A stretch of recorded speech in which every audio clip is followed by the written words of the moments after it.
the 2020 bushfires have had a massive impact, not only on everybody who experienced them, but also on the landscape, and they've generated ongoing problems with erosion, sediment runoff. A really hot fire, the burnt landscape is causing all sorts of issues. They're actually seeing a really broad range of impacts, everything from the ash and sediment just flowing off the sides of the hills that have been burnt bare, increases in gully erosion, in movement of head cuts, in rilling across bare landscapes. And this is all because of the impact of storm events after the fire, high rainfall events causing big impacts. Particularly in this steep country, ground cover is probably the most critical thing that you lose with the fire. So on the steeper slopes after a bushfire, all the ground cover, all the litter, everything has been burnt back to bare ground, and there's nothing there to stop the water flowing across the ground, to stop the sediment flowing off the hills. So the main impact on the waterways after the bushfire is due to the sediment and particularly the ash washing off the steeper slopes into the waterways, and that takes out the oxygen, so the dissolved oxygen in the water is removed essentially, and hence the things that are living in the waterways are dying, and that includes endangered rare species that are in these waterways. There's a number of steps in the erosion process. The first step is the level of ground cover.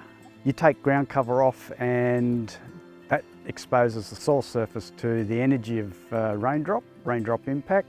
Once all those raindrops collect together, it starts a process called sheet erosion, where the water flows off the paddock as a sheet. Once the energy in that flowing sheet starts to concentrate into little channels, that becomes what we call rill erosion. So across a paddock you might have 20 of these rills going down the slope. At some point those rills gather together, so all that water, volume of water is gathered together. The energy in that water is now so substantial that it starts to chew out subsoil as well as the topsoil, and this is called minor erosion. As you go down the hillside, all these other minor gullies have gathered together and we start to get what's called major erosion. That's usually 60 centimetres to 2 metres in depth. What's happening here is the water's coming over the gully face, and part of that water is washing the subsoil out from underneath, so you're left with this roof, and eventually that'll collapse in. That's the basis of tunnel erosion. Here we've got the sediment product from the erosion above, and it's simply the sand has dropped out first. The silt and the clay has moved further downstream and is now the coffee coloured water you see in the streams below. What you've got here is a large catchment, and as a result of the fire and the heavy rainfall, it's generated a lot of runoff and sediment down through the gully.